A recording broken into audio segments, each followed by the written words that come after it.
Greetings. Welcome to the Money Script Podcast. I'm your host, Johanse Harrison, financial advisor and financial literacy educator. In each episode, you'll hear incredible interviews and get tips and strategies that you can implement into your daily life to help you improve your money script and grow your wealth. Thank you for taking some time with me today. Let's get into this episode of the Money Script. Thank you so much for taking the time, Angelica, for joining the Money Script podcast. I know we've been talking about this since I've started. As a matter of fact, you were also one of the individuals on my list of folks that when I said, yeah, I'm thinking about starting a podcast, you're like, yeah, do it. Okay. I was like, I know. We just met, but all right, sure. If you say so. So I appreciate it. It was that energy that got me here. And I appreciate, and you promised that you take the time to come and share with us. So, with no further ado, please introduce yourself to everyone, and we'll dive in. Perfect. So, thank you so much for having me. I'm so excited that you decided to go ahead and listen to me and do the podcast. As you know, I'm the boss. I'm just kidding. So, hello, everybody. My name is Angelica Ventrice. I am the founder of the Fit for Life Transformation Program and Angelica Ventrice Health Coaching. So, I help women heal their guts, heal their minds, and transform their bodies without a restriction. So, that is what I'm all about. Without nobody has time for diet BS. No, I don't even like the word. Yep, me either. Bad connotation. It drives me nuts. And just because it has the word die in it, that's why I don't like it. Just because of that. I know. Exactly. And you always wait for diets to end. I made some diet changes myself recently. So I don't know if I ever told you this. I was born and raised a vegetarian. I did not know that. I have a few vegetarian and vegans in my program. Yeah. So I was not even introduced to, I didn't have meat for the first time until I was 18 years old. So yeah. Wow. And still to this day, I've never had an In-N-Out burger, never had a McDonald's burger. Me neither. Oh, wow. Okay. That's good. Yeah. I don't really love beef. So for me, it's, I'm not interested. Yeah. I'm more like a pescatarian. Got it. Do you eat fish? I do eat fish. So yeah, I've developed a palate over the years. So yes, no, I eat fish. I eat shrimp. I enjoy crab. I love crab. It's amazing. But it's one of those things you only have every now and then. Every now and then I may have, I haven't in a long time. I'll have steak or something like that, but it never really sits with me. Right.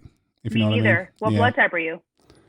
I don't remember, but it's written down. Oh, okay. So blood type has some stuff to do with that. So if you're A positive, could be that steak. For me, at least I'm A positive, and I read that book and it said I'm not really supposed to eat steak or chicken, and steak and chicken actually don't sit well with me. So it's interesting. It's not like, I don't think it's 100% accurate, but it's interesting to kind of find out that that's what that book said. And steak definitely, I like the flavor, but like feels like a rock sitting in me. Yes. After I eat it. So it's just no. Now I have to go check my blood type. I knew my blood type when my son was born. Now you're curious. But sorry. I haven't had to reference it since then.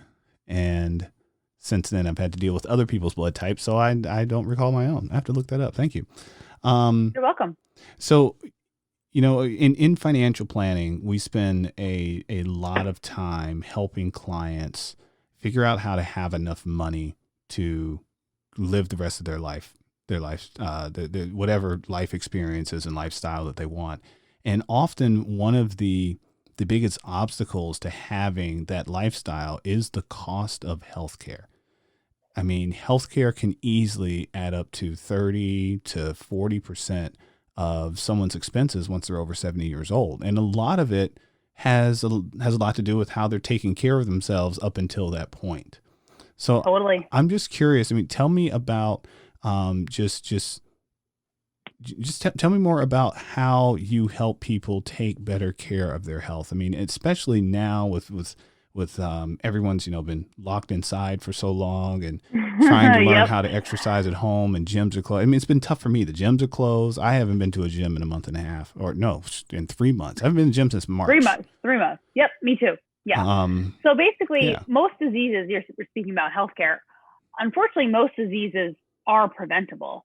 And what a lot of people don't realize is they take the words for doctors, and there's nothing wrong with Western medicine. It has its place, right? It has its place for emergencies, for surgeries and things of that nature. But too many people will go to the doctor if they have like, let's use gut health. Okay. I'm really big into gut health. Use acid reflux. Okay. And they're like, man, I have acid reflux. So, or they'll go to the pharmacy and they'll get like a Nexium or Prilosec. And then they go to a GI doctor and the GI doctor's like, let me put you on a prescription medication. And all these prescriptions cost a lot of money and it adds up over time. Right.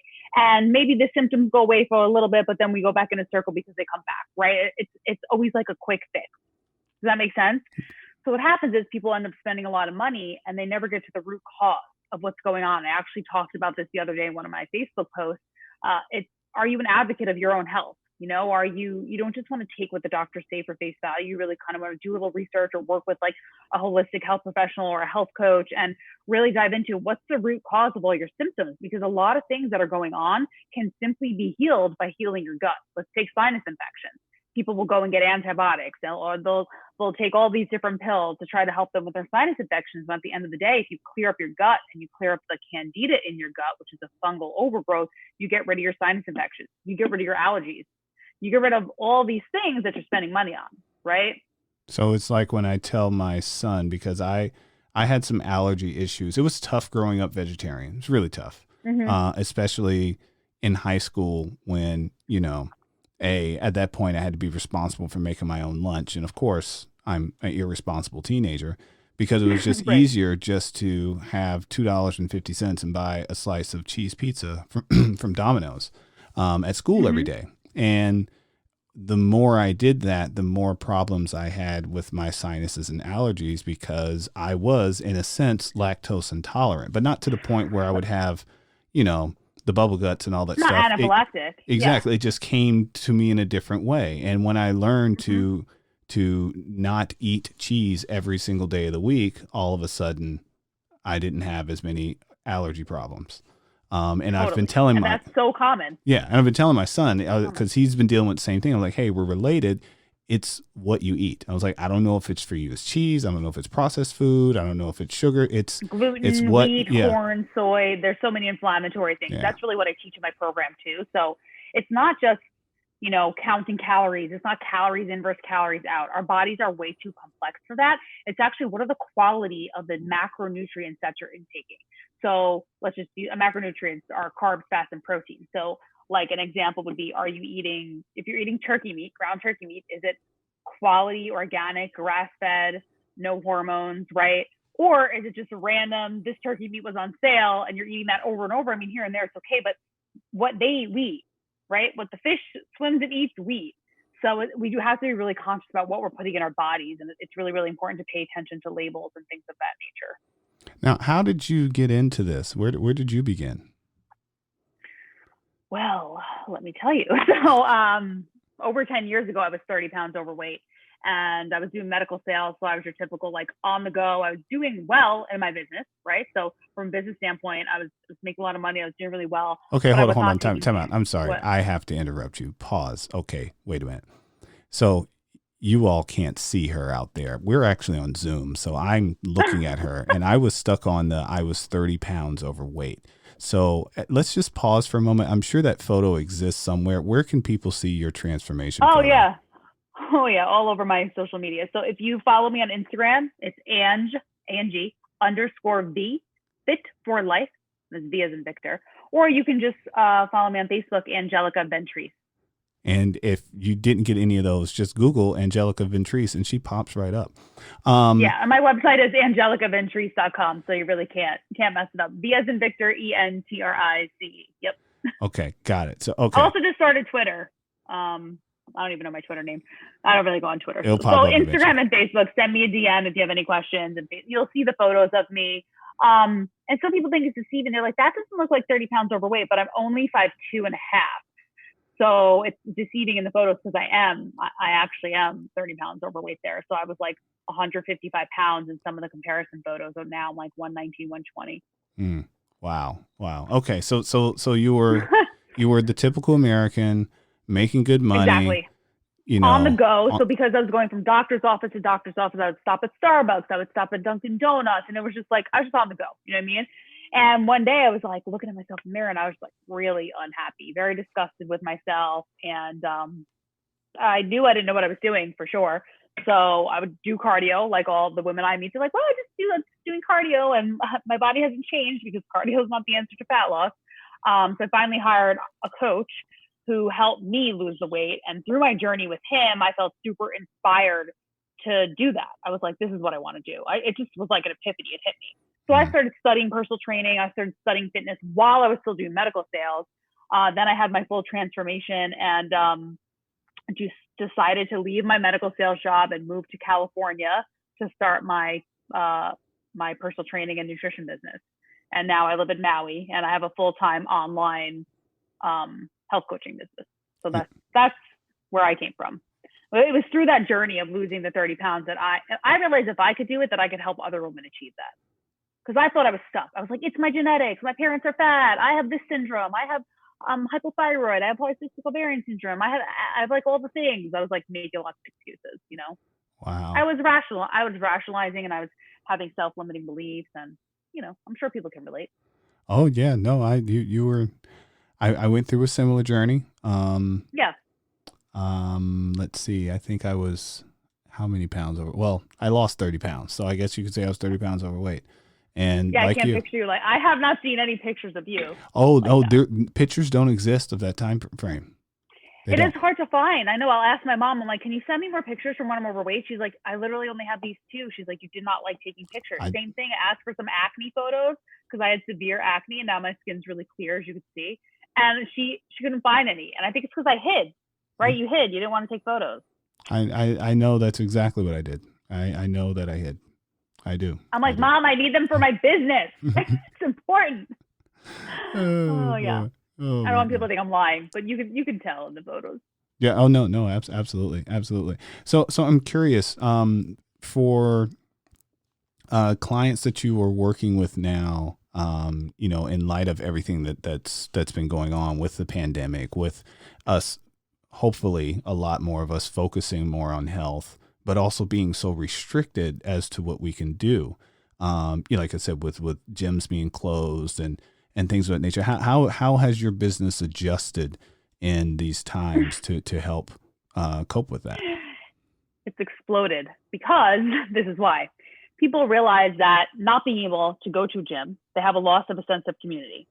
They have a loss of a plan. They don't know what to do. They can't go to their classes. And I build customized workout programs. And even before COVID, a lot of the clients I had worked out at home. They just didn't like the gym. And if some were severely overweight, they didn't feel comfortable going to the gym yet. So a lot of the women I had in my program, probably 80%, did home workouts anyway. I attract a busy professional woman. That's who I really work with. So a lot of them just find it easier, quicker to work out in their homes. They have equipment there. But for other people who, you know, maybe were going to the gym, they're like, well, now I need something, and they don't know how to build their own workout. So for me, that's where I come in. And also just having that sense of community, even though it's an online community, we offer the Fit for Life Tribe private Facebook community. Once you're in the program, you have that tribe, and we have group calls on Zoom like this. So it's a high level of community and accountability. Being stuck inside with COVID, people are kind of going crazy, right? I mean, unlike me, I've always worked from home. Been doing online. It's really no different for me, but a lot of my clients, they're not used to it. So it's giving them tips on how to get more steps in, how to stay on top of their nutrition, make sure they're not snacking all day long, little things like that. But it really has shifted my business in a way because for a good thing, people just see that they do need the help. And it's not just about going to the gym to lose weight. There's more to it. There's nutrition and mindset. So I've actually done really, really well in this time. If we are ever on a call and the camera's not on, I'm pacing. Okay. No, I'm just telling you that's right. Been my rule. I mean, I've been working from home for essentially 5 years. About 5 years ago, I went to 50-50. And then 2 years ago, I went to about 90-10. So 90% at home and only spend 10% of my time in my office, which has been closed lately because of the whole COVID thing. I just go get the mail. But anytime, the rule I've made for myself, anytime I'm on a call where the camera's not on, I'm not allowed to sit down. Yeah, I do the same. Yeah. Unless I'm taking massive notes, sure. If it's a longer detailed call. But even in the beginning, when I don't have to take notes, I'll still stand. I'll stand because you burn more calories when you stand. Yes, so and I do have the stand-up desk. Yep. Yeah, standing desk, things like that. But yeah, I've been really fortunate. I really I think the main thing is just being really supportive to people. You have to obviously change your messaging and change your program a little bit to accommodate people who don't have any equipment at home and who don't have, because they always went to a gym. So now what do they do? So you build them really strong body weight workouts. You give them really tailored, solid nutrition programs. You help them with their mindset, because your mindset is what's going to get you through this whole thing, however long this goes on. I've been telling people be prepared for 2 years. So, and yeah, it's crazy. fits and starts, but let's not make it entirely about COVID this episode. So I would like to, of course, I have to ask, because this is just what we do on this show. We always want to learn from people on how they became more aware of their own financial journey. And what I'm most interested in is learning about when you realized money existed, when you realized money was a thing. How old were you, and what happened? And it doesn't have to be the first. It can just be maybe the most memorable. Yeah. So it's interesting because we never got allowance as kids for my parents gave us allowance if we clean our bedroom and wash the dishes. We were just expected to do that. You grew up next door to me. Okay. Right. Yeah. So, and I could notice we would take nice vacations. So I thought my parents were doing well, but I didn't associate it with money. And then as soon as I could work, which was 13, because I could be a camp counselor. Actually babysitting maybe was the first time. So babysitting was the first way I started to earn money, and then being a camp counselor. And when you're a CIT, which is a counselor in training, I think you're 13 or 14, you actually don't even get hourly pay. You just make tips, I believe. It's really hard to remember now, but so that's when I became really aware of money, and I realized, okay, I got to work hard and be really nice to these kids so I can get good tips, so I, make money for what I'm doing. And then from there, as soon as I got a car, which was 16, my dad was like, okay, you're getting you can get another a real job, you can go to the mall. And so I sold sneakers, and I was the first one out of my group of girlfriends to work. I was the first one out of my group of girlfriends to own a car. Yeah. So you've been hustling for a long time, is what I hear. I've been hustling for a long time, and now I've made the mindset shift that I don't like to use the word hustle, because it could have kind of a negative connotation. But and the younger I was hustling, and even the first year building my online business and personal training business, I was hustling. But now it's just intentional hard work, but not hustling. You know what I mean? Got it. Okay. No, that is a different spin. I've been using the hustling term for a long time, and yes, it can have a negative connotation to it, but I still feel it's the hustle is what we do every day to stay in it. We're not necessarily hustling clients. Right. You got to work smarter, not work harder necessarily. Absolutely. I think when people hear the word hustle, they're like, oh my God, you're hustling so hard. And yes, some days it is like that. And when you're an entrepreneur, for sure it is. I'd be lying and you'd be lying, oh, this is easy breezy. I mean, I've cried a million times, but it's more recently just some books I'm reading where I kind of was like, okay, maybe I don't want to say yeah, I'm a hustler. Because people will call me, they'll the people in my business coaching program, damn, you're a hustler. And I'm like, okay, well, I don't know if I like that word anymore. Yeah. So just a recent kind of shift. I am shifting my mindset more of the machine mentality, similar to a book that we both read recently about just more about creating the machine and the systems so that I can. So less hustle, more machines, more automated, more systematization. Right. Yes. Exactly. I love it. So going back to your taking that hustler's mentality that you had as a youngster and growing into this CEO mentality that you have today, how do you feel that your health relates to your financial responsibilities? How are those things intertwined? Where do you see health on when it comes to, what you're willing to spend or even invest your money in? How do you rank that? Health? Yes. It's priceless. I mean, it's everything you got. So you could be a millionaire or you could be making all the money in the world, but if you don't have your health, what do you have? You can't enjoy the fruits of your labor. What's the point? If you're spending all that money on medical bills, what's the point? If you're walking around with joint pain and brain fog and gut issues, what's the point? Right? So for me, I would spend anything on health because the return on investment is endless. Once you invest in your health, everything else falls into place. The energy that pours out of you, let's say you're a sales rep, right? So when I lost the weight, I'll use this as an example. And I mean, let's be real. In sales, people look at how you look. All right. So if you're a sales rep listening to this, be real with yourself. People are looking at how you look. I work with a lot of real estate agents. I wasn't a real estate agent, but I was a medical sales rep. So what do you think? The doctors were looking at how I looked. So when do you think I did better as a medical sales rep? When I was 30 pounds overweight, or when I lost the weight, came in, not that I was so ripped like a fitness model, but I lost the weight and my energy shifted, right? The energy that was coming out of me, the aura that I put out there, the interactions I have with the doctors, just like if you're a real estate agent, if you're overweight, the first thing someone sees, it's not the house, it's you. You're not taking care of yourself. Why should that person buy from you? Ooh, powerful words. Powerful words. Hey, you are just saying. Full of truth bombs always. But yeah, so it really just, it pours out into other areas of your life, and not just, once your health is in order, it affects your business, it affects your intimacy, it affects how your kids view you. There's so many things. This is what I teach my clients. So yeah, you may be doing really well in your career now, but maybe you could be doing better. Maybe if you go through this health journey and shed that weight, you're going to shed something else. And maybe you decide you want to freaking switch careers. Once you get your health in order, everything else opens up in a different way. And I think with that, there's just a huge dose of confidence, because believe me, when I was able to fit the suits that I'd outgrown again, I was ready to get in a meeting and do just about anything. I put me in front of a crowd, whatever, impromptu. Right now, I'm ready to go. But when I was more camera shy, no, I wasn't really excited to get up in front of unless it was a crowd of my peers that, I've been there with them through it. But in front of new people, not so much. Totally agree. So yeah, the confidence shift and the energy is just people don't realize that energy is everything. So you could be a fit person and have crappy energy and not make sales because you're fit. So energy is everything at the end of the day, but definitely shedding the weight and getting that confidence is going to take you to a new level. Indeed. For sure. Indeed. Well, again, thank you so much for spending some time with us. Really quick, again, for the people, in case they missed it, actually, I'm going to ask two things. One, remind us again how to find you.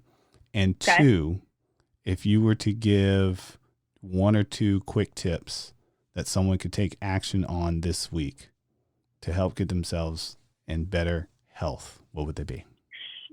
For sure. Drink more water, because most people I speak to are not drinking enough water. So at least 100 ounces a day. Yes. Buy yourself a hydro flask, have it near you. If you're one of those people, like some of my clients are like, I forgot to drink water, set a freaking alarm in your phone to go off every hour so you take a sip. Eat more greens and then walk more. Many people are not even hitting 10,000 steps a day. And really the key to weight loss is nutrition and walking. I mean, yes, lifting weights equals fat loss, but if you're new, starting on your journey and you're not doing enough movement, just getting the 10,000 steps a day in and tightening up your nutrition will make a huge difference. So get the 10,000 steps, eat more greens, leafy greens are great, and lots of water. And tell us. I have like a million tips, so that's really hard for me to No, that was good. No, that was three. I'm gonna look at what I'm doing. I think I can eat some more greens, because I just realized I ate dinner tonight and there weren't any greens in it. So I need to So let me give you a quick example. So most people, they'll eat more fruit, and it's not that fruit is bad. It has sugar, micronutrients, and fiber, but it is sugar. When you're trying to lose weight, you want to have 5 servings of veggies to 2 servings of fruit. So keep that in mind. Not that you're trying to lose weight, but I am. I'm down 8 pounds this month. I'm excited about it. Oh, okay. Time to build some muscle. Get you on the program. Yes. I needed to walk it off first. That's what I've been running. Back to running. There you go. But now we need to lift some weight. Yes. Yeah. Because the gym's closed. So. Yes. And how people you can do strength training without the gym. People don't let you don't need. No, I'm saying I need to do something because the gym's closed. Yeah, you need to do something. What were you saying now? I was saying something funny growing up that has stuck with me forever was that my dad would say, and he was the one who would teach me how to save. So, God bless him for teaching me how to take money from my little paychecks when I first had them, put them into a little bank account. But he would say, Jel, money doesn't grow on trees. So you just got to do what makes you money. And I was like, oh God, all right, fine. So when I went to college, I went to be a speech therapist, speech pathologist, because that's what he said was going to make me money. And it was easy way to make good money. And it was the most boring courses of life. So yes, you should do something that makes you good money, but you should also follow your passion.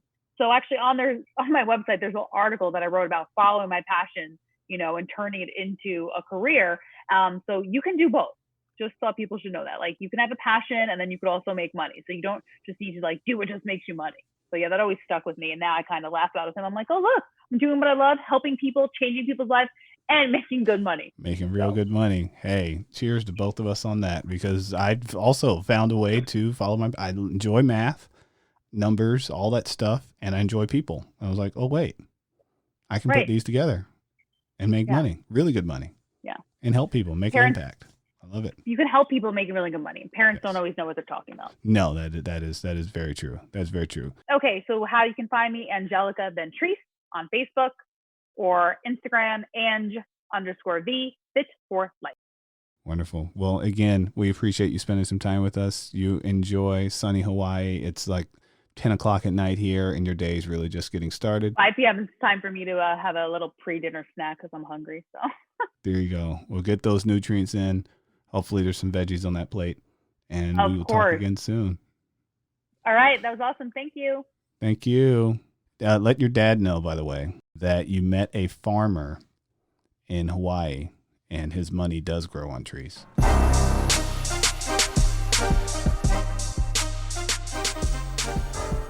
Thanks for joining us on the Money Script podcast. Be sure to check out our other episodes, subscribe, follow, and give us 5 stars. Continue to send your financial questions on Twitter or Instagram at The Money Script. Go to moneyscriptwealth.com and schedule your complimentary consultation to discuss your specific goals and concerns. Financial advisory and investment management services are offered by Money Script Wealth Management PLLC, a registered investment advisory firm registered in the state of Texas and California and other states where exempt. The Money Script LLC and the Money Script Wealth Management PLLC and guests of the episode may have interest in the investments mentioned today. The opinions and views are expressed here are for informational purposes only. This material is educational in nature and should not be deemed as a solicitation for any specific product or service. All investments involve risk and a significant loss of principal. The Money Script nor Money Script Wealth Management offer tax or legal advice. Please consult your tax advisor or attorney for specific advice about your situation. Until next time.